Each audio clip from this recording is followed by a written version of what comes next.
રાજ્યભરમાં ઇમરજન્સી સેવાઓનું કેન્દ્રીકરણ કરવા માટે રાજ્ય સરકારનું મહત્વપૂર્ણ પગલું આજે બજેટમાં નાણામંત્રીએ કરી જાહેરાત। નાણામંત્રી કનુભાઈ દેસાઈએ અંદાજપત્ર રજૂ કરતા જણાવ્યું કે નંબર 112 ડાયલ કરવાથી પોલીસ, ફાયર બ્રિગેડ અને બીજી ઇમરજન્સી સેવાઓ ઉપલબ્ધ થશે। આ વ્યવસ્થાને સુનિશ્ચિત કરવા જનરક્ષક યોજના શરૂ કરવાની તેમણે જાહેરાત કરી હતી। જાહેરાત અનુસાર નંબર 112 ડાયલ કરવાથી પોલીસ, ફાયર બ્રિગેડ અને બીજી ઇમરજન્સી સેવાઓ ઉપલબ્ધ થશે। આ નંબર ડાયલ કરવાથી શહેરી વિસ્તારમાં 10 મિનિટમાં અને ગ્રામ્ય વિસ્તારમાં 30 મિનિટમાં પોલીસ ઘટના સ્થળે પહોંચી જશે। સરકારે આ યોજનાનું નામ જનરક્ષક યોજના રાખ્યું છે। હાલમાં ફાયર બ્રિગેડ, એમ્બ્યુલન્સ, પોલીસ વગેરે જેવી ઇમરજન્સી સેવાઓ માટે અલગ અલગ નંબરનો સંપર્ક કરવો પડે છે। હવે આ તમામ સેવાઓ સેન્ટ્રલાઇઝ થશે અને પરિણામે લોકોની સુવિધામાં વધારો થશે। આકસ્મિક ઘટનાઓ વખતે લોકોને ઝડપભેર મદદ મળશે। ઉલ્લેખનીય છે કે આ યોજના અંતર્ગત આ માળખાને સેટ કરવા માટે પોલીસ અને સાધનોથી સુસજ્જ 1100 વાહનોનું માળખું ગોઠવવામાં આવશે। રાજ્ય સરકાર વધુ 7 મહાનગરપાલિકાઓ બનાવવાનો નિર્ણય કર્યો છે। આ બજેટમાં નાણામંત્રી કનુભાઈ દેસાઈએ જાહેરાત કરી। નાણામંત્રી કનુભાઈ દેસાઈએ સતત ત્રીજી વાર આજે વિધાનસભા ગૃહમાં બજેટ રજૂ કર્યું છે અને એમાં પણ શહેરી વિકાસ વિભાગને લગતી બાબતોમાં તેમણે મહત્વપૂર્ણ જાહેરાતો કરી છે, જેમાં રાજ્યમાં હયાત મહાનગરપાલિકાઓ ઉપરાંત નવી 7 મહાનગરપાલિકાઓ બનાવવા માટેની જાહેરાત કરી છે, જેમાં નવસારી, ગાંધીધામ, મોરબી, વાપી, આણંદ, મહેસાણા અને સુરેન્દ્રનગર વઢવાણને પણ નગરપાલિકામાંથી રૂપાંતરિત કરી મહાનગરપાલિકા બનાવવાનો દરજ્જો આપવાનો નિર્ણય કરવામાં આવ્યો છે। આ નિર્ણયથી શહેરોના વિકાસને ગતિ મળશે અને નાગરિકોની સુખાકારી વધશે તે પ્રકારનો દાવો વિધાનસભા ગૃહમાં સરકારે કર્યો છે। વાપી નાનું અને ઔદ્યોગિક સિટી હોવાના કારણે એને પણ મહાનગરપાલિકાનો દરજ્જો આપવામાં આવ્યો છે। આ ઉપરાંત ઉત્તર ગુજરાતથી લઈ દક્ષિણ અને સૌરાષ્ટ્ર, કચ્છ તમામ ઝોનમાં એક મહાનગરપાલિકા આપવાનો નિર્ણય થયો છે। ગુજરાત સરકારે રજૂ કર્યું ઐતિહાસિક 3.32 લાખ કરોડથી વધુનું બજેટ।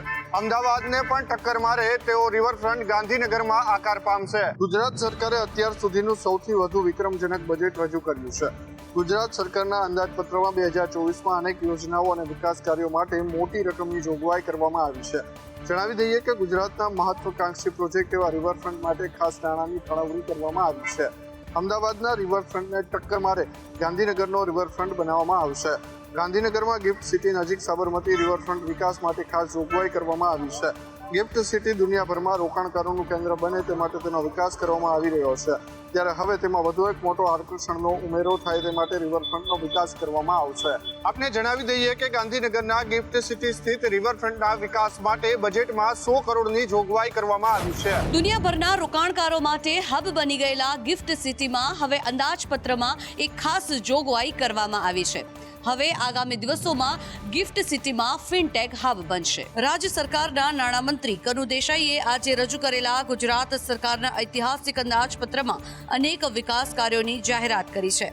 વિશ્વભરના રોકાણકારોમાં આકર્ષક રૂપ બની રહેલા ગિફ્ટ સિટી માટે વિશેષ નિર્ણયો કરવામાં આવ્યા છે। 3300 એકરમાં વિસ્તરણ કરી ગિફ્ટ સિટીને પ્લાન્ટ્સ ગ્રીન સિટી તરીકે વિકસાવવામાં આવશે, જેનાથી સમગ્ર વિશ્વમાં ગિફ્ટ સિટી સપનાના શહેર તરીકે આગવી ઓળખ પ્રસ્થાપિત થશે। ગિફ્ટ સિટીમાં વોક ટુ વોકની કલ્પના સાકાર થશે।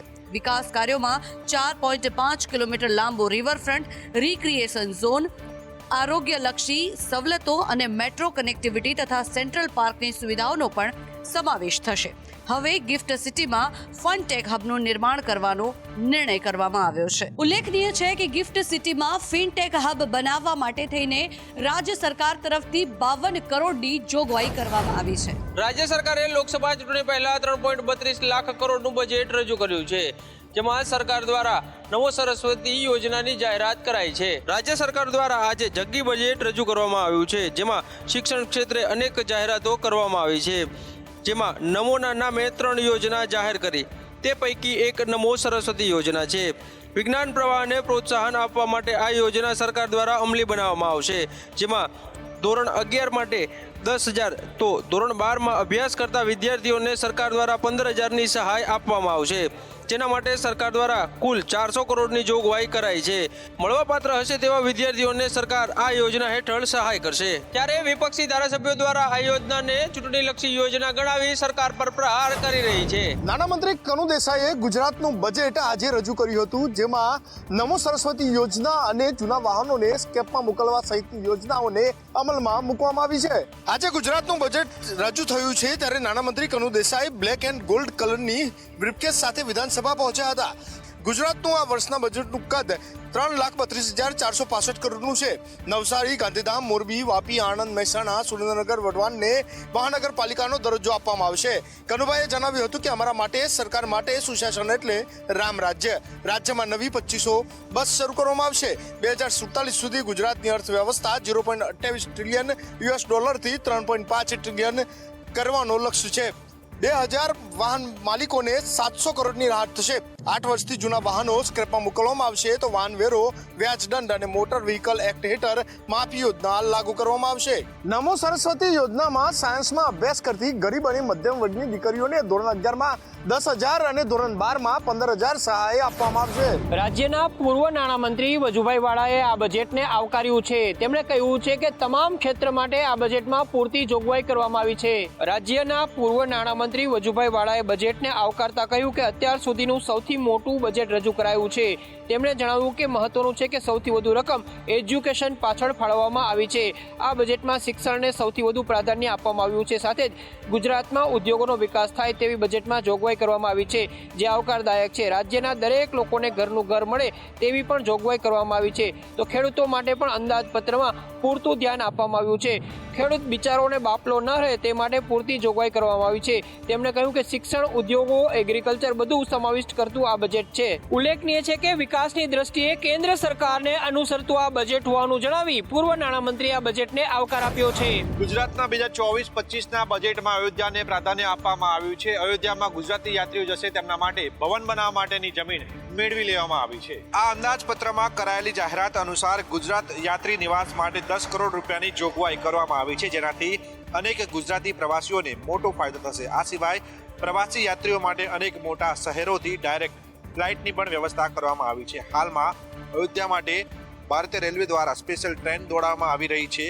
ખાસ કરીને ગુજરાતથી અયોધ્યા જતા શ્રદ્ધાળુઓ માટે IRCTC અથવા તો બસ માટેનું ગ્રુપ બુકિંગ કરાવી શકાશે. મુસાફરોની સંખ્યા વધશે તો GSRTC દ્વારા પણ બસ દોડાવવા માટેની વિચારણા ચાલી રહી છે. આ ઉપરાંત અયોધ્યા જતા યાત્રિકોને સબસિડી આપવામાં આવશે, જેનો ટૂંક સમયમાં જ સરકાર નિર્ણય કરશે.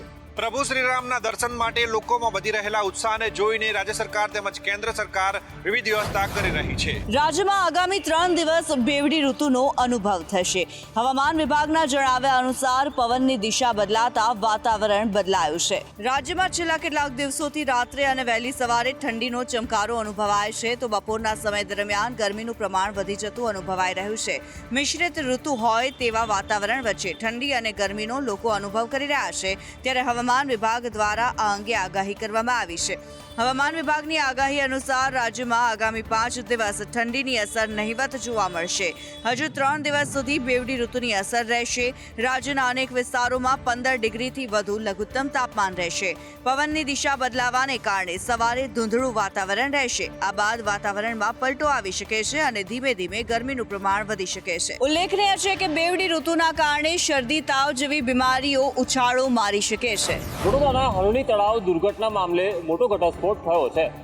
વોર્ડ નંબર 3ના ભાજપના કાર્યકર અલ્પેશ ભટ્ટની પત્નીએ મોટો ધડાકો કર્યો છે. હરણી તળાવમાં જે હતભાગી દુર્ઘટના સર્જાઈ તે બોટનો માલિક અલ્પેશ ભટ્ટ હોવાનો ખુલાસો થયો છે, જેના કારણે અલ્પેશની ધરપકડ કરાઈ છે. જોકે સાથે જ કોઈ મોટા આરોપીને બચાવવા માટે અલ્પેશને ફસાવ્યાનો આરોપ પણ કરાયો છે. અલ્પેશની પત્ની તેજલ ભટ્ટે આ ધડાકો કર્યો છે. અલ્પેશની પત્ની તેજલ ભટ્ટે સંદેશ ન્યૂઝને જણાવ્યું કે 4 વર્ષથી પરેશ શાહ અને અલ્પેશ ભટ્ટ સાથે બોટનો કોન્ટ્રાક્ટ છે. 6 માસ અગાઉ જ અલ્પેશ ભટ્ટ સાથે કોન્ટ્રાક્ટ રદ કરાયો હતો. કરાર રદ થયા બાદ બોટ હટાવી લેવા અથવા ભાડે આપવા જણાવ્યું હતું. તેજલે એમ પણ કહ્યું કે 6 માસની બોટ નિલેશ જૈનને ભાડે આપવામાં આવી હતી. આરોપી અલ્પેશ ભટ્ટના પત્ની તેજલ ભટ્ટનું કહેવું છે કે આ બોટ પૂનાથી ખરીદવામાં આવી હતી અને તેની નિયમિત ચકાસણી પણ કરાતી હતી. લોકસભાની ચૂંટણી પહેલા પક્ષમાંથી આવક જાવક શરૂ થઈ ગઈ છે.